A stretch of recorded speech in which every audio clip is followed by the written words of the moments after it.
você vai fazer o exame de qualificação da UERJ? Tenho certeza de que você vai amar esse vídeo, porque aqui eu vou te falar aquilo que você precisa saber para acertar as questões. Afinal, no exame de qualificação da UERJ, a gente não tem o TRI igual no Enem. Então, o que vai fazer mesmo você chegar ali ao seu tão sonhado conceituado? Eu sempre falo essa expressão nos meus vídeos, né? Tão sonhado conceituado. Mas o que vai te fazer chegar ao seu tão sonhado conceituado é justamente você acertar mais questões. E por isso que eu tô aqui. Afinal, fiz minha graduação na UERJ, fiz meu mestrado na UERJ e hoje eu te ajudo a entrar pra UERJ também. Então, vamos lá.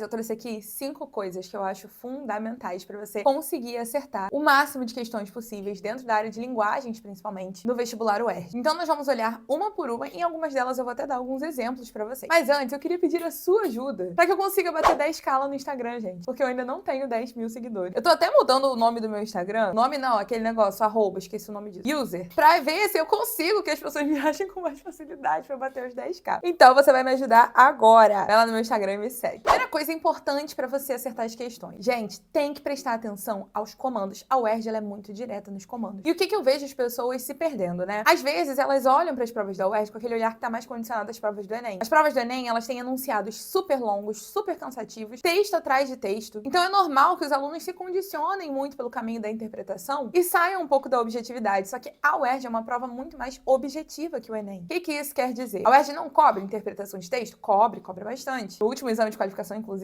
caiu muito. Mas a UERJ vai cobrar também algumas habilidades mais objetivas suas. Então, na verdade, as questões da UERJ, elas são muito mais diretas. E aí, para você acertar as questões, você precisa estar atento a isso. E principalmente ao fato de que essas questões vão sinalizar para você exatamente o que elas querem que você busque ali naquele momento. Então, às vezes, nós vamos lidar com texto que tem ali mais de um recurso linguístico, por exemplo. Eu tenho uma figura de linguagem, mas eu tenho também uma verossimilhança, eu tenho também uma intertextualidade. E aí, Alana, como que eu sei qual que eu tenho que marcar? Gente, o enunciado vai falar para você. De modo claro e objetivo. Para deixar isso aqui um pouco mais claro para você, vamos dar uma olhada em 2 exemplos. Um de fragmento de texto que vai cair agora no segundo exame de qualificação da UERJ e também de uma questão mesmo, para que você possa ver isso tudo na prática. Ó, essa aqui, por exemplo, é a questão 18 do segundo EQ do vestibular UERJ 2024, se eu não me engano. Aí olha o que ela fala aqui. Diferentes contos, como Passaporte, Copacabana, especialmente para Clarice Lispector com Candura, abordam o próprio trabalho artístico em diferentes perspectivas. Nesse processo de usar a literatura para tematizar a própria literatura. Então aqui ele está sinalizando pra gente especificamente qual é o processo que é para você analisar. Pode acontecer, por exemplo, desses contos terem sim uma antítese, uma metáfora, uma particularização. Mas o que o enunciado está perguntando? Do processo que usa a literatura para tematizar a própria literatura. O que diz pra gente que essa resposta é a metalinguagem. Então, gente, é muito importante entender o comando. O processo que usa a literatura para tematizar a própria literatura. Ele mobiliza um recurso denominado e aí você diz o nome do recurso. Então esse é o primeiro ponto para você conseguir acertar as questões. É entender que, às vezes, aquela alternativa ela vai parecer sim coerente para você, porque ela pode ser coerente. Ela pode trazer uma informação que está certa, porém, ela responde ao que o enunciado perguntou. Se ela não responde, então não é a resposta certa. A sua função não é identificar a alternativa que traz uma informação correta. Porque eu posso ter as 4 alternativas com informações corretas. Você quer ver um exemplo? Se eu pergunto pra você assim, ó, qual é a cor da almofada que tá no sofá da Alana? Aí tem lá nas alternativas, a cafeteira da Alana é vermelha, a sala da Alana tem cortina, o sofá da Alana é creme e a almofada do sofá da Alana é vermelha. Mas que as 4 alternativas apresentem informações que estejam certas, só uma delas responde a pergunta. É muito importante que você perceba com clareza o que tá ali no enunciado sendo pedido. Você pode fazer exatamente o que eu fiz aqui com você. Você pode rabiscar, você pode circular, porque não importa o que você faz com as questões. O que importa é o que vai no seu cartão de resposta. Então, na prova mesmo, você pode rabiscar, você pode fazer tudo o que você quiser, ok? Agora, quando eu tô gravando esse vídeo, a UERJ tá cobrando o livro Senhora, do José de Alencar. Olha esse trechinho aqui. À noite apareceu o crítico. Já li a diva, disse depois de corresponder ao cumprimento. Então, não é uma mulher impossível? Não conheço nenhuma assim. Mas também só podia conhecê-la Augusto de Sá, o homem que ela amava e o único ente a quem ela abriu sua alma. Em todo caso, é um caráter inverossímil. E o que há de mais inverossímil que a própria verdade? Retorquiu Aurélia, repetindo uma frase célebre. Sei de uma moça, se alguém escrevesse a sua história, diriam como o senhor.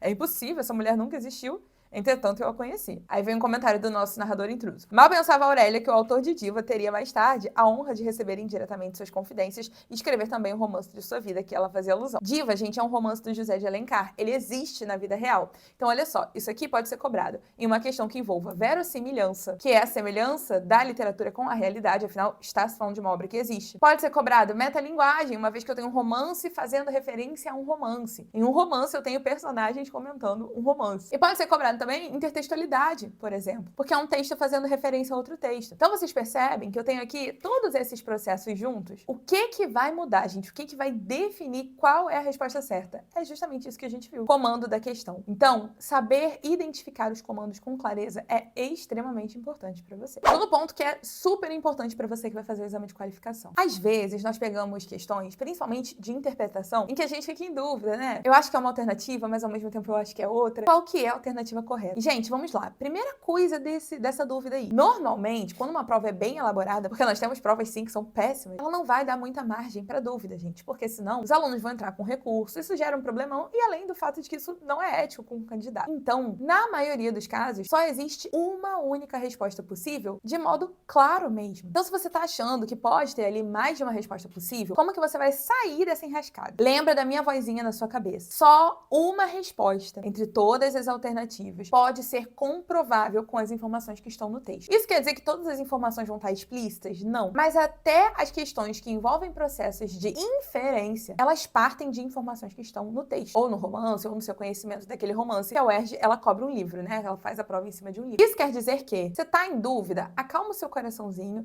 e pensa assim, isso aqui, eu posso comprovar com texto? Quando eu tinha turmas de linguagens, voltadas só para linguagens, hoje eu trabalho mais com as turmas de redação, né? Linguagens eu pego mais aqui no YouTube, no Instagram, lá nos Rios, ou nos aulões que eu faço para todos os exames da UERJ. A gente tem sempre um aulão de linguagens voltado para ele. Mas um exercício que eu gostava de fazer com as minhas turmas era sempre que um aluno respondia, sempre que eu ia corrigir uma questão, eu perguntava assim, mas onde que isso tá no texto? Qual informação do texto te levou a marcar isso? E é interessante porque muitas vezes, quando o aluno se confunde com uma questão, ele fala assim, ah, mas é porque eu pensei. E aí eu brincava dizendo assim, se a sua resposta é porque eu pensei, já tá errado. Porque o seu corretor não vai levar a sua cabeça pra casa pra corrigir. Ele não tem como saber o que você pensou. Então a sua justificativa tem que ser, não, porque aqui no texto eu tenho um trecho que fala isso, e esse trecho prova que essa resposta está correta. Até porque se você fosse entrar com um recurso pra um gabarito errado, seria assim que você ia fazer. Então você precisa se perguntar, isso aqui é comprovável? E essa indicação, gente, ela vem dos próprios enunciados. Vamos dar um exemplo. Olha essa questão aqui. A imagem a seguir reproduz um grafite visto em um muro em Portugal. O grafite estabelece intertextualidade com o soneto 1, que trata da mudança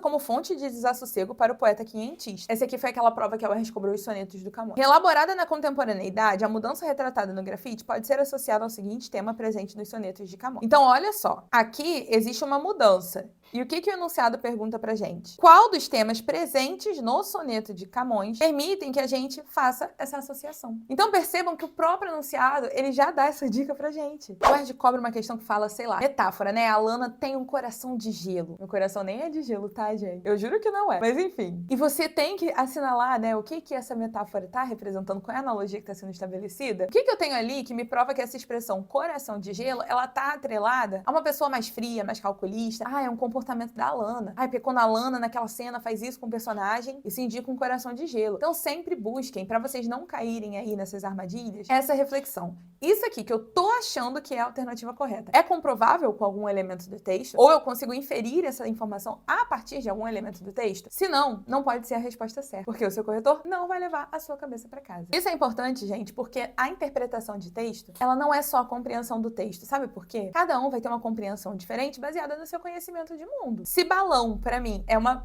bexiga de soprar, e balão pra você é aquele balãozinho bonitinho de voar no céu, quando eu falo de um balão no céu, nós vamos interpretar coisas diferentes, entender coisas diferentes. E aí levam-se em consideração outros recursos, como contexto, por exemplo, como análise dos elementos macroestruturais, das transições entre parágrafos, elementos microestruturais, então os conectivos, as figuras de linguagem. Então tudo isso faz parte do processo de interpretação. E aí a resposta para uma questão que envolve interpretação, ela nunca vai ser eu achei, eu entendi. E o que você acha, o que você entende, varia de pessoa para pessoa. Mas como que eles vão construir essa questão? Eles vão colocar 4 alternativas, sendo que só uma delas é possível, é plausível dentro daquele contexto. Ou uma delas é comprovável. Outra coisa importante, como a UERJ cobra, gente, sempre um livro, é você estar atento aos elementos que são mais prototípicos das reflexões acerca daquele livro. Por exemplo, Senhora, que é o livro que vai cair agora, é um livro que tem muitas críticas à questão da mulher na sociedade, né, o papel da mulher. É um livro que, apesar de ser muitas vezes associado ao romantismo, ele traz algumas reflexões que vão até contra o romantismo. Então, na verdade, existem algumas coisas que a gente já pode esperar. Esse livro, ele tem metáforas, ele tem comparações. Eu acho, assim, muito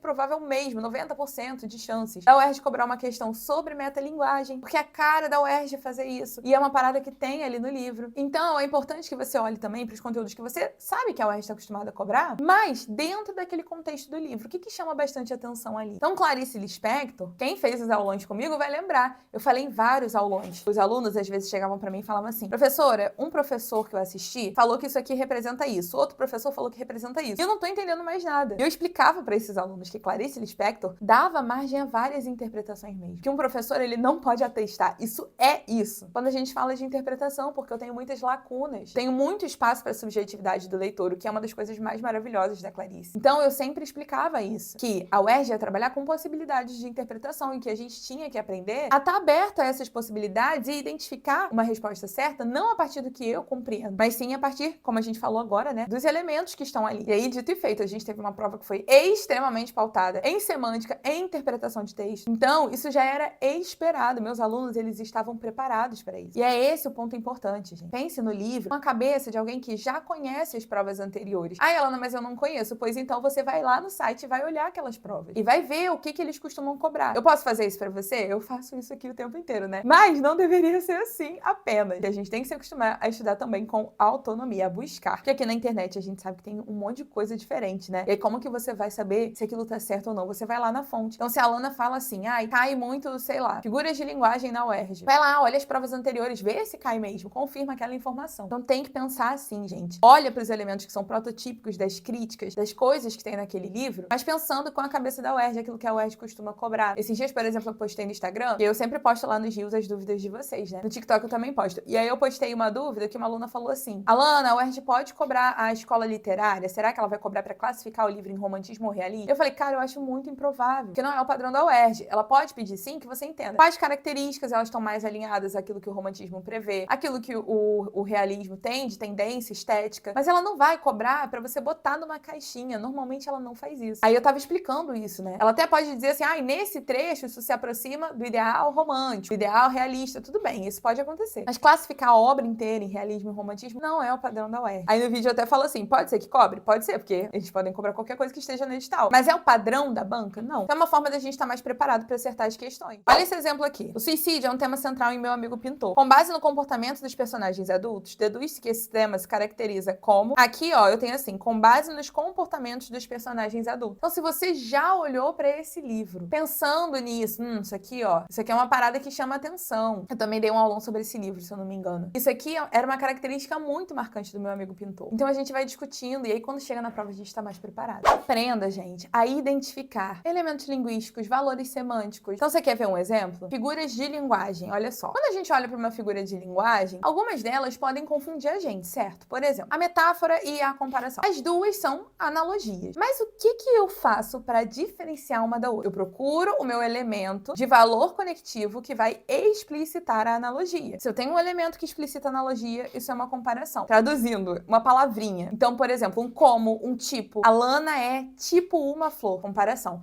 A Lana é uma flor. Metáfora. Então, o que eu aprendi com isso? Eu aprendi que existe um elemento na questão que eu preciso olhar para ele para saber fazer essa diferenciação. Gente, o mesmo acontece com qualquer coisa, inclusive com questões de interpretação. Você precisa aprender o que você vai buscar ali. Questões que cobram o objetivo de um texto. Normalmente são questões que estão atreladas a comandos de verbos. O objetivo é informar, o objetivo é entreter, o objetivo é o quê? Questões que cobram valor semântico. Semântica é significado. Questões de semântica dos conectivos. Qual é o trechinho que está sublinhado ali? Por exemplo, causa e consequência. Normalmente são ideias que andam juntinhas. Mas o que está sublinhado é a causa ou é a consequência? Qual o termo que um pronome X retoma? Todas essas coisas são elementos aos quais você precisa estar atento. É por isso que nos e-books que eu faço, aliás, se você é novo por aqui, toda prova eu faço um e-book de questões, tá? Nos e-books que eu faço, eu sempre coloco um gabarito comentado gigante, porque em muitos deles eu tento explicitar isso pro aluno. Eu tento explicar como que se chega àquela resposta, como que chegou trouxe aquela resposta. Então, ó, é porque isso aqui mostra isso aqui, e aí a gente chega a essa resposta. Então, lembra disso na hora de fazer a prova. Como que eu identifico isso? Como que eu identifico aquilo? E essas coisas a gente só aprende estudando mesmo, ok? E eu tenho certeza de que seguindo esses passos você vai estar muito mais preparado para o seu exame de qualificação. Se você for fazer o exame de qualificação agora nesse final de semana, eu desejo para você uma excelente prova. Não se esquece de olhar lá no meu Instagram, porque lá eu tô botando dicas para vocês todos os dias, respondendo as dúvidas de vocês, para ajudar vocês a arrasarem também, tá bom? Gente, beijo grande pra vocês e tchau, tchau.